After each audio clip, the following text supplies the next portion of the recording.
ನಮಸ್ಕಾರ ಸ್ನೇಹಿತರೆ. ಸಾಮಾನ್ಯವಾಗಿ ಜ್ಯೋತಿಷ್ಯದಲ್ಲಿ ಗುರು ಅನ್ನೋ ಗ್ರಹ ಏನಿದೆಯೋ ಅದಕ್ಕೆ ಬಹಳ ಮಹತ್ವ ಇದೆ. ಯಾಕೆಂದರೆ ಇರೋ ಎಲ್ಲ ಪ್ಲ್ಯಾನೆಟ್ಗಳಿಗಿಂತಲೂ ಗುರು ಮೋಸ್ಟ್ ಆಸ್ಪೀಸಿಯಸ್, ತುಂಬ ಶುಭ ಕೊಡುವಂಥ ಗ್ರಹ ಅಂತ ಕನ್ಸಿಡರ್ ಮಾಡ್ತಾರೆ. ಅದರಲ್ಲಿ ಇವಾಗ ಈ ಗುರು ಬಲ ಅನ್ನೋಂಥ ಕಾನ್ಸೆಪ್ಟ್ ಏನಿದೆಯೋ ಇದು ಟ್ರಾನ್ಸಿಟ್ಟಿಗೆ ಸಂಬಂಧಪಟ್ಟಂಥ ವಿಚಾರ. ಟ್ರಾನ್ಸಿಟ್ ಅಂದರೆ ಯೂಶ್ವಲಿ ಈಗ ಏನು ಝೋಡಿಯಾಕ್ ಆಕಾಶದಲ್ಲಿ ಗ್ರಹಗಳು ಸೂರ್ಯನ ಸುತ್ತ ಚಲನೆಯಲ್ಲಿರಬೇಕಾದ್ರೆ ಭೂಮಿಯಿಂದ ನೋಡುವಾಗ ಆ ಗ್ರಹಗಳು ಯಾವ ರಾಶಿಯಲ್ಲಿ ಕಾಣುತ್ತೋ ಅಥವಾ ಯಾವ ರಾಶಿಯಲ್ಲಿ ಇದೆ ಅಂತ ನಾವು ಲೆಕ್ಕ ಹಾಕ್ತೀವೋ ಇದನ್ನು ಟ್ರಾನ್ಸಿಟ್ ಅಂತ ಹೇಳ್ತಾರೆ. ಮತ್ತು ಅಲ್ಲಿ ಇರುವಂಥ ಪ್ಲ್ಯಾನೆಟ್ಟಿಂದ ಭೂಮಿಯ ಮೇಲೆ ಆಗುವಂಥ ಎಫೆಕ್ಟ್ ಅದನ್ನು ಗೋಚಾರ ಫಲ ಅಂತ ಹೇಳ್ತಾರೆ. ಚಿತ್ರಪಕ್ಷ ಲಹರಿ ಅಯನಾಂಶದ ಪ್ರಕಾರ ಮೇ 14ಕ್ಕೆ 2025 ಗುರು ರಾಶಿ ಬದಲಾವಣೆ ಮಾಡ್ತಾ ಇದೆ. ಅಂದರೆ ಜೈಮಿನಿ ಮಿಥುನ ರಾಶಿಗೆ ಬರ್ತಾ ಇದೆ. ಇದುವರೆಗೂ ಅದು ವೃಷಭ ರಾಶಿಯಲ್ಲಿತ್ತು.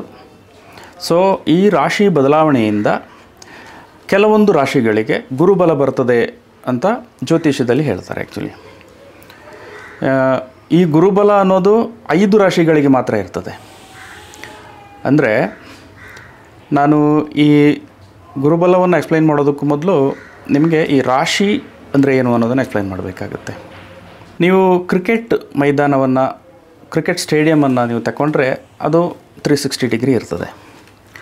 ಒಬ್ಬ ಬ್ಯಾಟ್ಸ್ಮೆನ್ನು ತಾನು ಬ್ಯಾಟಿಂಗ್ ಮಾಡುವಂಥ ಜಾಗದಿಂದ ಸಿಕ್ಸರ್ಗಳನ್ನು, ಬೌಂಡ್ರಿಗಳನ್ನು ಹೊಡೆಯೋದನ್ನು ನೀವು ಅದನ್ನು ಮಾರ್ಕ್ ಮಾಡಿ ತೋರಿಸೋದನ್ನು ನೋಡಿರ್ಬೋದು.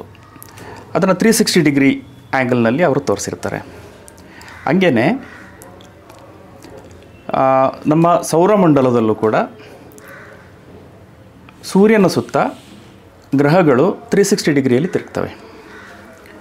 ಅಂದರೆ ಕಂಪ್ಲೀಟ್ ಒಂದು ರೊಟೇಷನ್ನು 360 ಡಿಗ್ರಿನೇ ಆಗಬೇಕದು. ಸೊ ಈ ರೊಟೇಷನ್ನ ಭೂಮಿಯಿಂದ ನೋಡುವಾಗ ಹೆಂಗೆ ಕಾಣುತ್ತೋ ಸೂರ್ಯನಿಂದ ಅಲ್ಲ. ನೀವು ಸೌರಮಂಡಲದಲ್ಲಿ ಹೀಲಿಯೋಸೆಂಟ್ರಿಕ್ ಅಂತ ತಗೊಂಡಾಗ ಅದು ಸೂರ್ಯನಿಂದ ಪ್ಲ್ಯಾನೆಟ್ಗಳು ಹೆಂಗೆ ಚಲನೆ ಅನ್ನೋದನ್ನು ನೋಡುವಂಥದ್ದು. ಭೂಮಿಯಿಂದ ನೋಡೋದನ್ನು ಜಿಯೋಸೆಂಟ್ರಿಕ್ ಅಂತ ಹೇಳ್ತಾರೆ. ಸೊ ಭೂಮಿಯಿಂದ ನೋಡುವಾಗ ಈ ಗ್ರಹಗಳು ಎಲ್ಲೆಲ್ಲಿ ಕಾಣ್ತವೆ ಅಥವಾ ಎಲ್ಲೆಲ್ಲಿಗೆ ಬಂದು ತಲುಪುತ್ತೆ ಅನ್ನೋ ಒಂದು ಲೆಕ್ಕಾಚಾರ ಹಾಕಿ ಏನು ಹೇಳ್ತಾರೋ ಇದು ಆ್ಯಕ್ಚುಲಿ ಈ ಲೆಕ್ಕಾಚಾರವನ್ನು ಹಾಕಲಿಕ್ಕೆ ಒಂದು ಗುರುತು ಬೇಕಲ್ವಾ. ಫಾರ್ ಎಕ್ಸಾಂಪಲ್ ಈಗ ಕ್ರಿಕೆಟ್ನಲ್ಲಿ ಥರ್ಡ್ ಮ್ಯಾನ್ ಅಂತ ಹೇಳ್ತಾರೆ, ಮಿಡ್ ಆನ್ ಅಂತ ಹೇಳ್ತಾರೆ, ಲಾಂಗ್ ಆನ್ ಅಂತಲೂ ಹೇಳ್ತಾರೆ. ನಿಮಗೆ ಒಬ್ಬ ಬ್ಯಾಟ್ಸ್ಮೆನ್ನು ಲಾಂಗ್ ಆನಿಗೆ 6 ಹೊಡೆದ ಅಂತ ಹೇಳುವಾಗ ನೀವು ಮ್ಯಾಚ್ ನೋಡ್ತಾ ಇಲ್ಲ ಅಂದ್ರೂ ಎಲ್ಲಿಗೆ ಹೊಡೆದ ಅನ್ನೋದು ನಿಮಗೊಂದು ಐಡಿಯಾ ಸಿಗ್ತದೆ. ಹಾಗೆಯೇ ಥರ್ಡ್ ಮ್ಯಾನ್ ಅಂತ ಹೇಳುವಾಗ್ಲೂ ಆ ಥರ್ಡ್ ಮ್ಯಾನು ಅನ್ನೋದು ಎಲ್ಲಿದೆ ಅನ್ನೋದು ನಿಮಗೊಂದು ಐಡಿಯಾ ಸಿಗ್ತದೆ.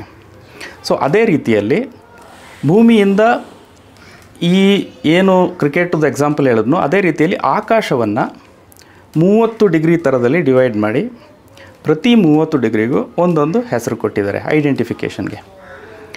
ಸೊ ಈ 12 ಏನು 30 ಡಿಗ್ರಿಯನ್ನು ನೀವು 360 ಡಿಗ್ರಿಯನ್ನು 30ರಿಂದ ಡಿವೈಡ್ ಮಾಡುವಾಗ 12 ಬರ್ತದೆ ಆ್ಯಕ್ಚುಲಿ. ಸೊ 12 ರಾಶಿಗಳು. ಈ 12 ರಾಶಿಗಳೇ ನಾವೀಗ ಮೇಷದಿಂದ ಮೀನದವರೆಗೆ ಏನು ತಗೊಳ್ತೀವೋ ಅದು. ಗ್ರಹಗಳ ಚಲನೆಗೆ ಒಂದು ವೇಗ ಇದೆ ಆ್ಯಕ್ಚುಲಿ.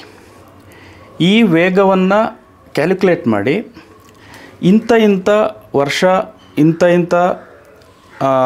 ದಿನದಂದು ಈ ಇಂಥ ಗ್ರಹಗಳು ಇಂಥ ಒಂದು ಪ್ಲೇಸಿಗೆ ಬರ್ತದೆ ಅನ್ನೋದನ್ನು ಲೆಕ್ಕ ಹಾಕ್ತಾರೆ. ಅದನ್ನೇ ಟ್ರಾನ್ಸಿಟ್ ಅಂತ ಹೇಳೋದು ಆ್ಯಕ್ಚುಲಿ. ಈ ಟ್ರಾನ್ಸಿಟ್ ಪ್ರಕಾರ ಗುರುಗ್ರಹ ಕಂಪ್ಲೀಟ್ ಏನು 12 ರಾಶಿಗಳಿದೆಯೋ ಅಂದರೆ ಕಂಪ್ಲೀಟ್ 360 ಡಿಗ್ರಿಯನ್ನು ಸುತ್ತಾಕಿ ಬರಲಿಕ್ಕೆ 12 ವರ್ಷ ತಗೊಳ್ಳುತ್ತೆ ಅಂತ ಹೇಳ್ತೀವಿ ನಾವು. ನೀವೀಗ ಆಸ್ಟ್ರಾನಮಿಕಲ್ಲಿ ಅದನ್ನು ಟ್ಯಾಲಿ ಹಾಕಿ ನೋಡುವಾಗ ಸೂರ್ಯನ ಸುತ್ತ ಗುರುಗ್ರಹ ಕಂಪ್ಲೀಟ್ ಒಂದು ರೌಂಡು ಸುತ್ತಾಕಬೇಕಾದ್ರೆ ಅಲ್ಲೂ 12 ವರ್ಷನೇ ತಗೊಳ್ಳುತ್ತೆ ಇದು. ಸೊ ಆಸ್ಟ್ರಾನಮಿಕಲ್ ಎಲಿಮೆಂಟ್ ಏನಿದೆಯೋ ಅದರ ಜೊತೆಗೇ ಆಸ್ಟ್ರಾಲಜಿಕಲ್ ಎಲಿಮೆಂಟು ಕೂಡ ಮ್ಯಾಚ್ ಆಗುತ್ತೆ. ಆದರೆ ಜ್ಯೋತಿಷ್ಯದಲ್ಲಿ ನಿಖರವಾಗಿ ಭೂಮಿಯಿಂದ ನೋಡುವಾಗ ಯಾವ ಆ್ಯಂಗಲ್ನಲ್ಲಿದೆಯೋ ಅನ್ನೋದನ್ನು ತಿಳ್ಕೊಳ್ಳಿಕ್ಕೆ ರಾಶಿಯನ್ನು ಐಡೆಂಟಿಫಿಕೇಷನ್ ಥರ ನಾವು ಬಳಸೋದ್ರಿಂದಾಗಿ ನಮಗೆ ಗುರುಗ್ರಹದ ನಿಖರವಾದಂಥ ಜಾಗ ಯಾವುದು ಅನ್ನೋದು ತಿಳಿಯಲಿಕ್ಕೆ ಸಾಧ್ಯ ಇದೆ. ಈಗ ನಿಮ್ಮ ರಾಶಿ ಯಾವುದು ಅನ್ನೋ ವಿಚಾರಕ್ಕೆ ಬರ್ತೀನಿ. ಹೇಗೆ ಎಲ್ಲ ಪ್ಲ್ಯಾನೆಟ್ಗಳು ತನ್ನ ಕಕ್ಷೆಯಲ್ಲಿ ಪ್ರದಕ್ಷಿಣೆ ಮಾಡ್ತಾ ಇರಬೇಕಾದ್ರೆ, ಸೂರ್ಯನನ್ನು ಸುತ್ತಾಗ್ತಾ ಇರಬೇಕಾದ್ರೆ, ನೀವು ಹುಟ್ಟುವ ಸಂದರ್ಭದಲ್ಲಿ ಏನು ನಾನೀಗ ಯಾವ್ಯಾವ ರಾಶಿ ಆ್ಯಂಗಲ್ ಅಂತ ಏನು ಹೇಳಿದ್ನೋ, ನೀವು ಹುಟ್ಟುವ ಸಂದರ್ಭದಲ್ಲಿ ಚಂದ್ರ ಯಾವ ರಾಶಿಯಲ್ಲಿ ಬಂದು ಸ್ಥಿತ ಆಗಿರ್ತಾನೋ ಅದು ನಿಮ್ಮ ರಾಶಿ. ಆ ರಾಶಿ ಯಾವತ್ತೂ ಬದಲಾಗಲ್ಲ, ಅದು ನಿಮ್ಮದೇ ರಾಶಿಯಾಗಿರುತ್ತೆ. ನೀವು ಹುಟ್ಟುವಾಗ ಚಂದ್ರ ಯಾವ ರಾಶಿಯಲ್ಲಿದ್ದನೋ ಅದು ನಿಮ್ಮ ರಾಶಿಯಾಗಿರುತ್ತೆ. ಹಾಗೆಯೇ ಇನ್ನೂ ಡೀಪ್ ಹೋದಾಗ ನಕ್ಷತ್ರಗಳು ಅಂತಲೂ ಬರ್ತದೆ, ರಾಶಿಯಲ್ಲೇ ನಕ್ಷತ್ರಗಳು ಕೂಡ ಬರ್ತದೆ. ಅದು ಇನ್ನೂ ಡೀಪ್ ಹೋಗಬೇಕಾಗತ್ತೆ, ಅದು ನೆಕ್ಸ್ಟು ನೋಡುವ. ಇವಾಗ ನಿಮ್ಮ ರಾಶಿಯಿಂದ ನಿಮಗೆ ಗುರುಬಲ ಅನ್ನೋದು ಬಂದಿದೆಯೋ ಇಲ್ವೋ ಅನ್ನೋದನ್ನು ಹೆಂಗೆ ನೋಡ್ತಾರೆ ಅನ್ನೋದು. ನಿಮ್ಮ ರಾಶಿಯಿಂದ ನಾನೀಗೇನು ಗುರು ತನ್ಪಾಡಿಗೆ ತಾನು ಸೂರ್ಯನ ಸುತ್ತುವಾಗ ಭೂಮಿಯಿಂದ ನೋಡುವಾಗ ಯಾವ ರಾಶಿಯಲ್ಲಿದೆ ಅನ್ನೋದನ್ನು ಐಡೆಂಟಿಫೈ ಮಾಡ್ತಾರೋ, ಅದೇ ರೀತಿ ಈಗ ಗುರು ಯಾವ ರಾಶಿಯಲ್ಲಿದೆ ಅಂತ ನಾವು ನೋಡಿ ಹೇಳ್ತೀವೋ ಅದು ನಿಮ್ಮ ರಾಶಿಯಿಂದ ನೋಡುವಂಥದ್ದು. ಅಂದರೆ ನೀವು ಹುಟ್ಟುವಾಗ ಕಟಕ ರಾಶಿಯಲ್ಲಿ ಹುಟ್ಟಿದ್ದೀರಾ ಅಂದರೆ ಕಟಕ ರಾಶಿಯಿಂದ ಈಗ ಇರುವಂಥ ಗುರು ಎಲ್ಲಿದ್ದಾನೆ ಅದನ್ನು ಕೌಂಟ್ ಮಾಡ್ತಾರೆ. ಕೌಂಟ್ ಬಂದು ಮೇಷದಿಂದ ಮೀನದವರೆಗೆ ಮಾಡ್ತಾರೆ. ಈಗ ನೀವು ಕಟಕ ರಾಶಿಯನ್ನೇ ತಗೊಳ್ಳೋದಾದರೆ ನೀವು ಹುಟ್ಟುವಾಗ ಚಂದ್ರ ಕಟಕ ರಾಶಿಯಲ್ಲಿದ್ದ ಅಂತ ಅರ್ಥ. ಆದರೆ ಚಂದ್ರ ಮುಂದೆ ಹೋಗಿರುತ್ತೆ, ಪ್ರತಿ 2.5 ದಿವಸಕ್ಕೊಂದ್ಸಲ ಚಂದ್ರ ತನ್ನ ಪಾಡಿಗೆ ತಾನು ರಾಶಿಗಳನ್ನು ರೌಂಡ್ ಆಗ್ತಾ ಹೋಗುತ್ತೆ. ಹಾಗಾಗಿ ರಾಶಿಯೂ ಬದಲಾಗ್ತಾ 2.5 ದಿವಸಕ್ಕೊಂದ್ಸಲ ಹುಟ್ಟಿದವರಿಗೆ ಬೇರೆ ಬೇರೆ ರಾಶಿಗಳು ಬರ್ತಾ ಇರ್ತದೆ. ಆದರೆ ಗುರು ಜಮಿನಿ ಮಿಥುನ ರಾಶಿಗೆ ಬರಬೇಕಾದ್ರೆ ಕಟಕ ರಾಶಿಯಿಂದ ಕೌಂಟ್ ಮಾಡೋದು. ಕಟಕದಿಂದ ಜೇಮಿನಿಗೆ ಕೌಂಟ್ ಮಾಡಬೇಕಾದ್ರೆ ಜೇಮಿನಿ ಹಿಂದೆ ಬರ್ತದೆ ಆ್ಯಕ್ಚುಲಿ, ಅಂದರೆ 12ನೇ ರಾಶಿ ಆಗುತ್ತೆ. ಸೊ 12ನೇ ರಾಶಿ ಆಗಿರೋದ್ರಿಂದಾಗಿ ಕಟಕ ರಾಶಿಯವರಿಗೆ ಗುರುಬಲ ಇರೋದಿಲ್ಲ. ಅದೇ ನೀವು ಸಿಂಹ ರಾಶಿಯನ್ನು ತಗೊಂಡಾಗ ಸಿಂಹ ರಾಶಿಯಿಂದ 11ನೇ ರಾಶಿ ಬರ್ತದೆ ಜೇಮಿನಿ. ಸೊ ಹಂಗಾಗಿ ಸಿಂಹ ರಾಶಿಯವರಿಗೆ ಗುರುಬಲ ಇದೆ ಅಂತ ಹೇಳ್ತಾರೆ. ಗುರು ಬಂದು 5 ರಾಶಿಗಳಿಗೆ ಶುಭ ಫಲ ಅಂತ ಕೊಡುತ್ತೆ ಅಂತ ಹೇಳ್ತಾರೆ. ಅಂದರೆ ನಿಮ್ಮ ರಾಶಿಯಿಂದ 2ನೇ ರಾಶಿ, 5ನೇ ರಾಶಿ, 7ನೇ ರಾಶಿ, 9 ಮತ್ತು 11. ಈಗ ಇನ್ನೊಂದು ಪ್ರಶ್ನೆ ಬರ್ತದೆ. ಸರಿ, ಜ್ಯೋತಿಷಿಗಳು ಏನೋ ಲೆಕ್ಕ ಹಾಕಿ ಈ ರಾಶಿಯಲ್ಲಿದೆ ಆ ರಾಶಿಯಲ್ಲಿದೆ ಅಂತ ಹೇಳ್ತಾರೆ, ನಿಜವಾಗ್ಲೂ ಆ ಗ್ರಹಗಳು ಅದೇ ರಾಶಿಯಲ್ಲಿ ಇರ್ತಾವ ಅಂತ.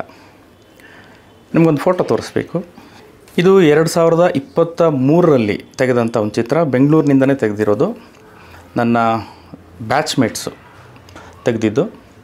ಇಲ್ಲಿ ನೀವು ಗಮನಿಸ್ಬೋದು, ಚಂದ್ರ ಕಾಣ್ತಾ ಇದ್ದಾನೆ, ಚಂದ್ರನ ಜೊತೆಗೆ ಒಂದು ನಕ್ಷತ್ರ ಕಾಣಿಸ್ತಾ ಇದೆ. ಆದರೆ ಇದು ನಕ್ಷತ್ರ ಅಲ್ಲ, ಇದು ವೀನಸ್, ಶುಕ್ರ ಗ್ರಹ. ಸೊ ಅದೇ ಸಂದರ್ಭದಲ್ಲಿ ಅದೇ ಸಮಯಕ್ಕೆ ನಾವು ರಾಶಿಕುಂಡಲಿಯನ್ನು ಚೆಕ್ ಮಾಡಿದ್ರೆ ನೀವು ಇಲ್ಲಿ ನೋಡಿ ಕಾಣಿಸ್ತಾ ಇದೆ. MO ಅಂತ ಇರೋದು ಮೂನ್, ಪಕ್ಕದಲ್ಲಿ VE ಅಂತಿರೋದು ವೀನಸ್ ಅಂದರೆ ಶುಕ್ರ, ಪಕ್ಕದಲ್ಲಿ RA ರಾಹುನೂ ಇದೆ. ರಾಹು ಯೂಶ್ವಲಿ ಕಾಣೋದಿಲ್ಲ ಅದು, ಸೊ ಹಂಗಾಗಿ ಇಗ್ನೋರ್ ಮಾಡ್ಬೋದು. ಅದು ಎರಡೂ ಗ್ರಹಗಳು ಒಂದೇ ರಾಶಿಯಲ್ಲಿ ಅಕ್ಕಪಕ್ಕ ಇರೋದನ್ನು ನೀವಿಲ್ಲಿ ನೋಡ್ಬೋದು. ಅಂದರೆ ಏನು ಆಕಾಶದಲ್ಲಿ ಗ್ರಹಗಳು ಹೆಂಗೆ ಚಲನೆಯಲ್ಲಿ ಇರ್ತಾವೋ ಅದನ್ನೇ ಆಧರಿಸಿ ಜ್ಯೋತಿಷ್ಯವನ್ನು ಹೇಳೋದು, ಆ್ಯಕ್ಚುಲಿ ಪ್ರಿಡಿಕ್ಷನ್ ಮಾಡೋದು. ಜ್ಯೋತಿಷ್ಯದಲ್ಲಿ ಒಂದೇನು ಅಂದರೆ ಈ ಏನು ಗ್ರಹಗಳ ಚಲನೆ ಇದೆಯೋ ಅದರ ಎಫೆಕ್ಟನ್ನು ಜ್ಯೋತಿಷ್ಯ ಹೇಳುತ್ತೆ. ಬಾಕಿ ಉಳ್ದಂಗೆ ಲೆಕ್ಕಾಚಾರಗಳು ಇದೆಲ್ಲವೂ ಕೂಡ ಸೈಂಟಿಫಿಕ್ಕೇ ಅದು.